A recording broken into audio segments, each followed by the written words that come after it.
నమస్కారం, welcome to today news. నేను మీ భాస్కర్ని. ఈరోజు రైతులు తమ పంట పొలాలు ఎండిపోతున్నాయని తమ గోస ఎవరు చెప్పుకోలేక, ఎవరు పట్టించుకోవట్లేదు, తమ గోడు ఎవరు వినట్లేదని టెంట్ వేసుకొని కూర్చొని దీక్ష చేసే రోజులు ఈరోజు వచ్చినాయి. ఎందుకనంటే నియోజకవర్గమైన ఏ ఎమ్మెల్యే గారైనా గెలిచేదాకా అవాదండం పెడతా అయ్యదండం పెడతా అనుకుంటూ ప్రజల దగ్గరికి తమ కష్టాలు తీర్చడానికి నేనున్నా, ఈసారి నన్ను గెలిపించండి, మీ కష్టాలు రాకుండా మీ కన్నీళ్ళు తూర్చడానికే నేను వచ్చానని గొప్పలు చెప్పుకుంటున్న ఎమ్మెల్యేలు. ఈసారి ఇక్కడ ప్రజలు కానీ మీ ఆస్తులు కానీ మీరు సంపాదించుకున్న అంతస్తులు కానీ వాళ్ళు అడగట్లేదు కదా. మా పంటలు ఎండిపోతున్నాయి, మాకు నీళ్లు కావాలి, రైతులకు ఏం కావాలి, ప్రజలకు ఏం కావాలి, మా కష్టాలను చూసే నాయకుడు కావాలని మిమ్మల్ని భుజాన్ని ఎత్తుకొని గెలిపిస్తారు. నేను గెలిపించిన తర్వాత మీరు అంటే చిన్న 1,25,00,000 అయితే రైతుల కన్నీళ్లు తొలగిపోయి వారు పంటలు పండించుకోవడానికి అవకాశాలు ఉన్నాయి. మరి వాళ్ళ కష్టాలు, వాళ్ళ కన్నీళ్ళు ఇంత అంత కాదు. ప్రతిరోజు ఇప్పటికి 10 రోజులు వాళ్ళు దీక్ష చేయబట్టి మరి వాళ్ళను ఎందుకు పట్టించుకోవట్లేదో గౌరవ ఎమ్మెల్యే గారు, మీరు చిన్న అధికారులనైనా మీరు వాళ్ళకు వివరణ ఇచ్చి మరి ఈ విధంగా సాధ్యమైతే లేదా, మరి ఏ విధంగా సాధ్యమైతే లేదా ఒక చిన్న వివరణ చెప్పుకుంటే వాళ్ళ పనులలో వాళ్ళు చేసుకుంటుంటారు. కానీ మీరు ఇలాంటి ఏవి చేయకుండా వాళ్ళ కష్టాలను, వాళ్ళ కన్నీళ్ళతోటి మీరు వాళ్ళ దీక్షలో కూర్చుంటే మీరు ఏం చేస్తున్నారో ఒకసారి చూద్దాం. కెనాల్ నిర్మాణం పూర్తి చేసేదాకా ఉద్యమం ఆగదు. సాగునీటి కోసం గోసపడుతున్నాం. ఎమ్మెల్యే కవంపల్లి మాట నిలుపుకోవాలి. రిలే నిరాదీక్షలో రైతులు 13వ రోజుకు నిరసన, రోజు రోజుకు మూగుతున్న ఉద్యమం. ఎక్కడ అంటే ఇల్లంతకుంట మండలం, మానకొండ నియోజకవర్గంలోని ఇల్లంతకుంట మండలంలో కెనాల్ నిర్మాణం కోసం పెద్దలింగాపూర్ సబ్ స్టేషన్ వద్ద రైతులు చేపట్టిన రిలే నిరాదీక్ష ఉధృతమవుతుంది, రోజు రోజుకు ముదురుతున్నది. రంగనాయక్ సాగర్ LM6 కెనాల్ కోసం ఇల్లంతకుంట, తంగలపల్లి మండలాల్లోని 12 గ్రామాల రైతులు నిరసన శనివారం 13వ రోజుకు చేరుకుంది. వాళ్ళు నిరసన చేపట్టబట్టి 13 రోజులే. ఈ సందర్భంగా రైతులు మాట్లాడుతూ కాంగ్రెస్ అధికారంలోకి రాగానే ఎమ్మెల్యే కవంపల్లి సత్యనారాయణ మాట ఇచ్చారని, గెలిచిన తర్వాత సమస్యను పట్టించుకోవడం లేదని వాళ్ళు మండిపడుతున్నారు. 13 రోజులుగా రిలే నిరాదీక్ష చేస్తున్నప్పటికీ ఎమ్మెల్యే తమ గోడు వినడం లేదని వాపోతున్నారు. కేవలం కిలోమీటర్ దూరం కాలువ తప్పితే 9,500 ఎకరాలకు సాగునీళ్లు ఉంటాయని, ఆర్థిక శాఖ నుంచి 1,25,00,000 క్లియరెన్స్ వస్తే కాలువ నిర్మాణం పూర్తవుతుందని, కానీ స్థానిక ఎమ్మెల్యే, నీటిపారుదల శాఖ అధికారులు ఏమాత్రం పట్టించుకోవడం లేదని, నీళ్లు లేక వందలాది ఎకరాల పంటలు ఎండిపోయి పశువులకు మేతగా మారుతున్నాయని, ఆరుగాలం చేసిన రెక్కల కష్టం మట్టి పాలవుతుందని ఆవేదన వ్యక్తం చేస్తున్నారు. కేసీఆర్ సీఎంగా ఉన్నప్పుడు కాలువ పనులు వేగంగా నడిచాయని, కాంగ్రెస్ అధికారంలో రాగానే బంద్ అయ్యాయని, కాంగ్రెస్ ప్రభుత్వం రైతులు ఉసురు పోసుకోవద్దని తమ మొర ఆలకించి వెంటనే పనులు ప్రారంభించాలని రైతులను వేడుకుంటున్నారు. అజయ్ గారు, రైతులు 1 కిలోమీటరు ఒక కాలువ తవ్వితే 9,500 ఎకరాలకు సాగునీళ్ళు అంతాయట. 1,25,00,000 దాన్ని ఇప్పుడు ఉండేది 1,25,00,000 పెట్టుబడి దానికి. మరి మీరు మానకొండ నియోజకవర్గ అభివృద్ధి కోసమే మేము మిమ్మల్ని గెలిపించుకున్నామని వాళ్ళు క్లియర్ కట్గా చెప్తుండ్రు. మీరు చేస్తారనే నమ్మకంతో మేము మిమ్మల్ని గెలిపించుకోవడం జరిగిందని ప్రజలు చెప్పుకుంటున్నారు. ఎందుకంటే ఏ నియోజకవర్గంలో లేని మానకొండ నియోజకవర్గ ప్రజలకి అదృష్టం దక్కిందని చెప్పుకోవచ్చు. ఎందుకంటే మానకొండ నియోజకవర్గంలో కవంపల్లి సత్యనారాయణ గారు ఎమ్మెల్యేగా గెలిపించుకోవడానికి ముఖ్య కారణం ఏంటంటే ఆయనకు వైద్య వృత్తి. ఆ వైద్య వృత్తి ఏంటంటే ఒక కుటుంబంలో ఒక యజమాని కానీ ఎవరికైనా జబ్బు పడితే ఆ బాధ ఏంటన్నది, ఆ కష్టం ఏంటి అన్నది కింది స్థాయి నుంచి చూసుకుంటూ వచ్చిన మా మానకొండ నియోజకవర్గ ఎమ్మెల్యే గారు వైద్య వృత్తి కాబట్టి అన్ని బాధలు తెలుసని మమ్మల్ని కూడా బాధ లేకుండా చూసుకుంటారని నియోజకవర్గ ప్రజలు భుజాన నేను ఎక్కించుకొని గెలిపించుకున్నారు. కానీ ఈరోజు అదే ప్రజలు టెంట్లు వేసుకొని కూర్చునే రోజులు మళ్ళీ వచ్చినాయి. వాళ్ళు ఏం అడుగుతలేరే, మా పంటలు ఎండిపోతున్నాయి,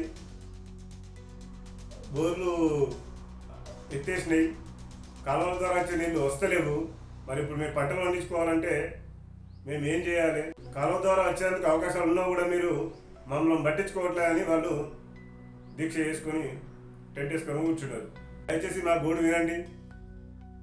మీరు మమ్మల్ని కాపాడతారనే ఉద్దేశంతో మమ్మల్ని కడుపులో పెట్టుకొని చూసుకుంటారు. మాకు ఏ కష్టం వచ్చినా మేము మా మొర ఆలకించేందుకు మీరు ఉన్నారనే నమ్మకంతో ఇంకా మేము రోజులు గడుపుతున్నాము. మీరేమో మమ్మల్ని పట్టించుకున్న పాపనైతే పోతలేరు.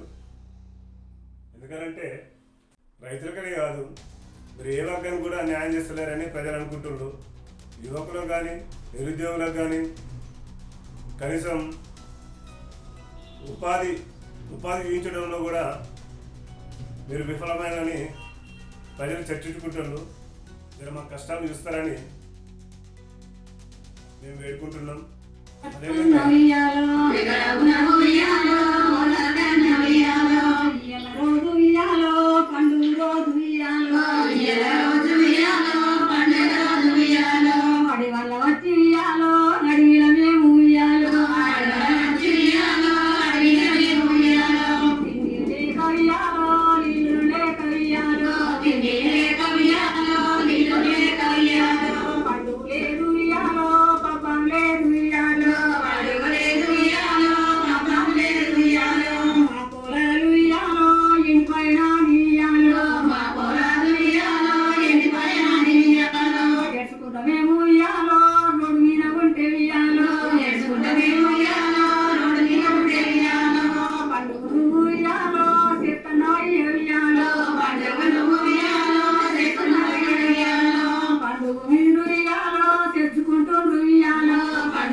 ఇంటికాడ పిల్లల్ని వదిలిపెట్టి పంటలు అక్కడ ఎండిపోతూ ఉంటే పంటలు అక్కడ వీటిని వదిలిపెట్టి ఎండిపోయిన పంటలలో పశువుల్ని వదిలి ఇక్కడ నీళ్ళ కోసం టెంట్ వేసుకొని కూర్చున్నారు.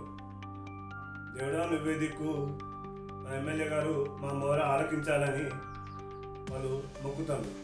కానీ మన ఎమ్మెల్యే గారు అక్కలు అక్కడ మేము పండుగ చేసుకుంటలేము, ఇక్కడ అవ్వలు అక్కలు కూర్చున్నా ఏమంటున్నారంటే పాట రూపంలో నిరసన ఏ విధంగా వ్యక్తం చేస్తున్నారంటే మేము పండుగ చేసుకుంటలేము, మా పిల్లల్ని వదిలిపెట్టి మేము టెంట్ కిందనే కూర్చున్నాము, మీకు మనసు ఎలా ఒప్పుకుంది? మేము మీ కష్టాల్లో ఉన్నాము, మీ బాధల్లో ఉన్నాము, మమ్మల్ని చూడవా అని వాళ్ళు నిరసన వ్యక్తం చేస్తున్నారు.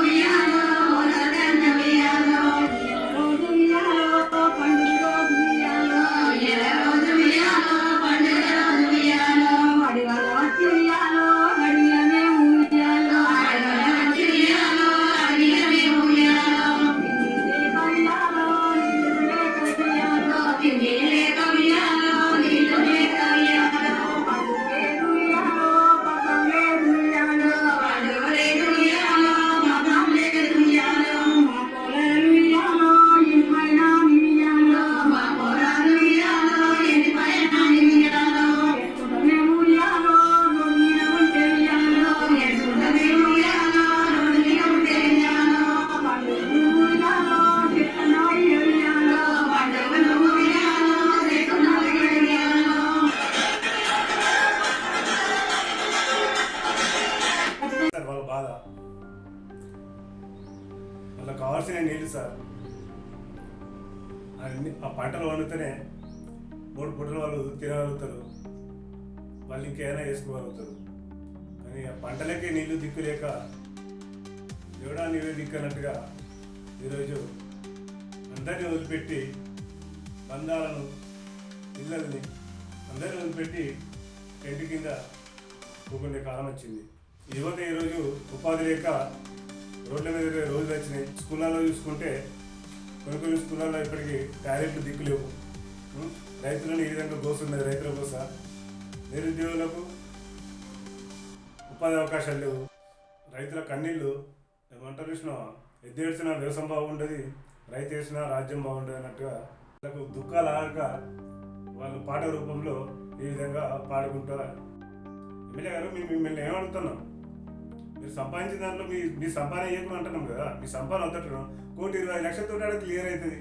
వాళ్ళ రైతులు కళ్ళల్లో సంతోషాలు వస్తాయి. ఇక్కడ ఉన్న అధికారులతో మాట్లాడి వాళ్ళ బాధ ఎంతో ఏ విధంగా సాల్వ్ అవుతుందని మాట్లాడి క్లియర్ చేస్తే అయిపోతుంది కదా. ఇదే కదా చెప్పుకునేది. నేను ఇంకెవరికి చెప్పుకోము. సమస్యకు పరిష్కారం చూపండి. చెప్పుకోవాల్సిన బాధ్యత మాది, పరిష్కారం చూపాల్సిన బాధ్యత మీది. అందువల్ల దయచేసి పరిష్కరిస్తారని ఆశాభావంతో మీ భాస్కర్. Thank you.